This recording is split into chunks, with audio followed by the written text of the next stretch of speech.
என் நெஞ்சம் நிறைந்த நேயர்களே, உங்கள் அத்துணை பேருக்கும் உங்கள் ஆத்மார்த்த ஜோதிடர் நங்கநல்லூர் டாக்டர் பஞ்சநாதனின் இனிய காலை வணக்கங்கள். இந்த நாள் இனிய நாளாக உங்கள் வாழ்க்கையில் அமையட்டும். இன்னைக்கு நம்ம பார்க்க போவது செப்டம்பர் மாதம் 4ஆம் தேதி 2025ஆம் ஆண்டு பலன்களை பார்க்க போகிறோம். இன்னைக்கு தமிழ் வருடத்தில் விசுவாவசு வருடம் ஆவணி மாதம் 19ஆம் நாள் வியாழக்கிழமை.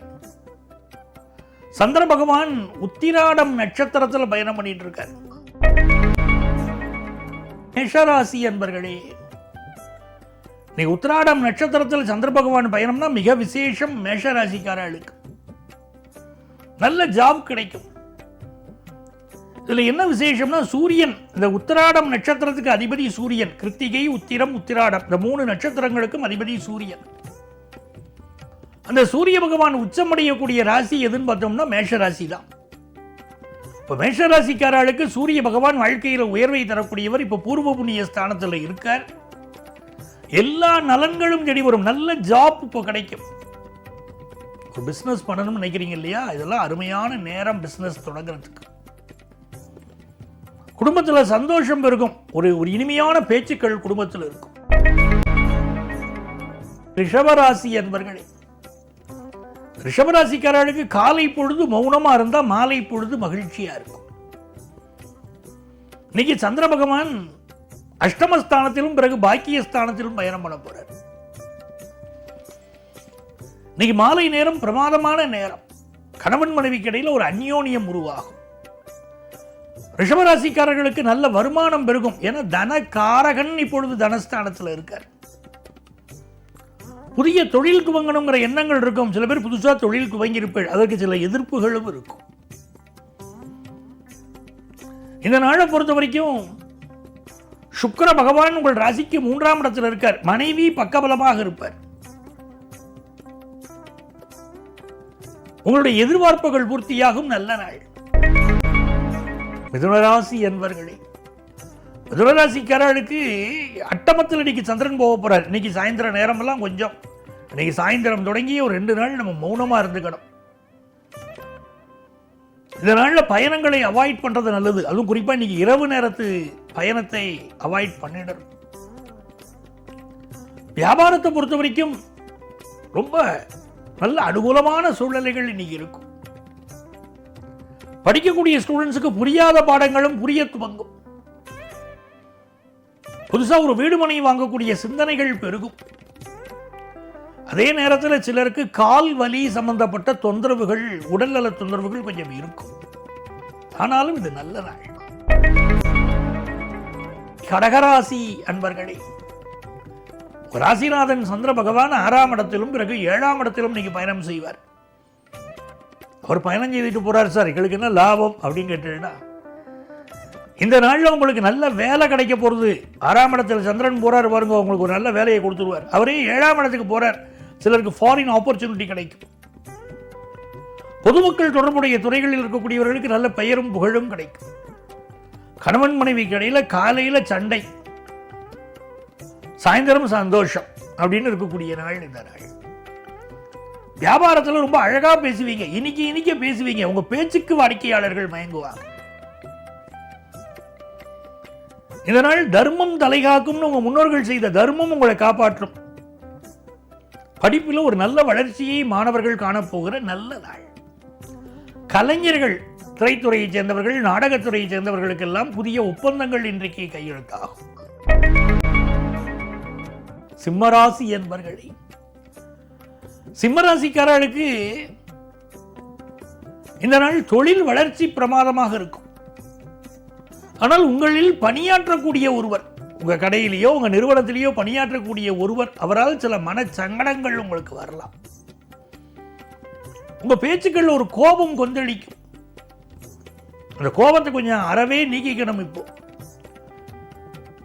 திருமண தடைகள் இருக்கக்கூடியவர்கள் இந்த காலகட்டத்தில் என்ன பண்ணணும்? பட்டீஸ்வரம் துர்க்கையை வழிபடணும். திருமண தடை விலகுவதற்கு பட்டீஸ்வரம் துர்க்கையை வழிபடணும். வாழ்க்கை ரொம்ப நல்லா இருக்கும். இன்னைக்கு வருமானம் பெருகும். பிசினஸ்ல எதிர்பார்க்கிற பண உதவி உங்களுக்கு கிடைக்கும். மாணவர்கள் போட்டி பந்தயங்களை சமாளிக்க வேண்டிய ஒரு சூழ்நிலை வரும். கன்னிராசி என்பர்களே, கன்னிராசிக்காரர்களுக்கு நிறைந்த நன்மைகள் தேடி வரும் நல்ல நாள். 4ஆம் இடத்திலையும் 5ஆம் இடத்திலையும் சந்திர பகவான் பயணம் பண்றார். புதுசாக சொத்து வாங்கக்கூடிய எண்ணம் இப்போ வரும். கன்னியில் செவ்வாய் இருந்தாலோ, கன்னி செவ்வாய் பகவான் பார்த்தாலோ அது சொத்து வாங்குற யோகத்தை கொடுக்கும். இப்போ நல்ல சொத்துக்கள் வாங்குற யோகம் உங்களுக்கு உண்டு. அதே நேரத்தில் சகோதர உறவுகளில் கொஞ்சம் பிரச்சனை கொடுக்கும். புதிதாக ஒரு கோர்ஸ் ஒன்று படிக்கிறதுக்கு மாணவர்கள் விரும்புவீங்க. ஆஃபீஸில் இந்த வேலை இருக்குமா இருக்காதான்னு ஒரு பதட்டம் இப்போ உங்களுக்கு இருந்துக்கிட்டே இருக்கும். ஃபினான்ஷியல் இம்ப்ரூவ்மெண்ட் இன்னைக்கு நல்லா இருக்கு. துலாம் ராசி என்பர்களே, துலா ராசிக்காரர்களுக்கு மிக மிக மகிழ்ச்சியான நல்ல பொழுதாக இன்றைய பொழுது விடுகிறது. சந்திர பகவான் சூரியனுடைய சாரத்தில் இருக்கார். சூரியன் உங்கள் லாபாதிபதி, லாபத்திலேயே இருக்கார். தந்தை வழி உறவுகளால் நன்மை. இப்பெல்லாம் சிவபுராணம் படிக்கிறோம். நமச்சிவாயன் வாழ்க, நாதன் தாழ் வாழ்க அப்படின்னு சிவபுராணம் படிக்கிறோம். சிவபுராணம் முற்றோதினால் அதனுடைய பலனே தனி.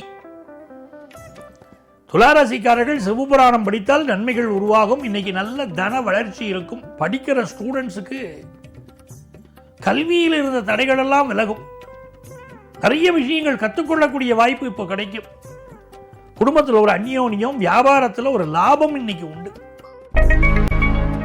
விருச்சிக ராசி என்பர்களே, இது மிக மிக மகிழ்ச்சியான நல்ல நாளா உங்களுக்கு அமைய போறது. இன்னைக்கு காசு பண வருமானமும் வரும். புதிய வியாபார ஒப்பந்தங்கள்ல கையெழுத்து போடுவீங்க. திருமணம் சம்பந்தமான நல்ல தகவல் ஒன்று வரப்போகிறது. படிப்பிலையும் புதிய கோர்ஸ் தரக்கூடிய யோகம் உண்டு. தனுசு ராசி என்பர்களே, தனுசு ராசிக்காரர்களுக்கு காலையில் கொஞ்சம் பரபரப்பு படபடப்பு இருக்கும். மாலை நேரமெல்லாம் மகிழ்ச்சியா இருக்கும். நல்ல காசு போன வருமானம் வரும். அதிகார வேலை சிலருக்கு கிடைக்கும். சொத்துக்கள் வாங்கக்கூடிய யோகம் உண்டு. நண்பர்கள் நல்ல உதவி செய்வார்கள். இது மிக நல்ல நாளாக வியாபாரத்தில் அமைகிறது. மகர ராசி அன்பர்களே, இந்த மகர ராசிக்காரர்கள் இன்றைக்கு புதிய வியாபார முயற்சிகள் பண்ணும்போது எச்சரிக்கையா இருக்கணும். புதிய நபர்கள் உங்கள் வியாபார தோழர்களாக வராங்க அப்படின்னா இவங்க தகுதியான நபர்கள் தானா அப்படின்னு செக் பண்ணாமல் அவங்கள வியாபாரத்தில் சேர்த்துக்க கூடாது. படிக்கிற மாணவர்கள் படிப்பில் இன்னும் கொஞ்சம் கவனம் செலுத்தணும். அதே நேரத்தில் திருமண விஷயங்கள் நல்லபடியாக கூடி வரும். குடும்பத்தில் மகிழ்ச்சியான சூழல் நிலவும். கும்பராசி என்பர்களே, கும்பராசிக்காரர்களுக்கு வருமானம் உயரும் நல்ல நாள். ரொம்ப நாளாக குழந்தை பாக்கியம் இல்லாதவங்களுக்கு நல்ல குழந்தை பாக்கியம் செய்தி வரப்போது. குழல் இனிது யாழ் இனிது என்பர் தம் மக்கள் மழலை சொல் கேளாதார்னார் வள்ளுவர். அந்த குழந்தைகளுடைய சப்தம்தான் இனிமைங்கிறார். அந்த மாதிரி நல்ல குழந்தை பாக்கியம் அமையும். வியாபாரம் லாபம் தரும். குடும்பத்தில் ஒரு சந்தோஷம் பெருகும். மனமகிழ்ச்சியான ஒரு நாள். மீனராசி என்பர்களே, மீனராசிக்காரர்களுக்கு இந்த நாளில் புதிய வேலை வாய்ப்பு கிடைக்க போகிறது. அதே மாதிரி வேலையில் இருக்கக்கூடிய உயரதிகாரியோடு உங்களில் சிலருக்கு இப்பொழுது ஒரு பகை உணர்ச்சி இருந்து கொண்டிருக்கும். சிலருக்கு அரசு வேலை, அதிகார வேலை கிடைக்கக்கூடிய யோகம் உண்டு. சொத்துக்கள் விஷயத்தில் கொஞ்சம் கவனமாக இருக்கணும். புதிய சொத்துக்கள் வாங்குகிற போது அதனுடைய பேரண்ட் டாக்குமெண்ட்டை வெரிஃபை பண்ணாமல் வாங்கக்கூடாது. இது நல்ல நாள். நண்பர்களே, நாளைய பதிவில் மீண்டும் சந்திப்போமா?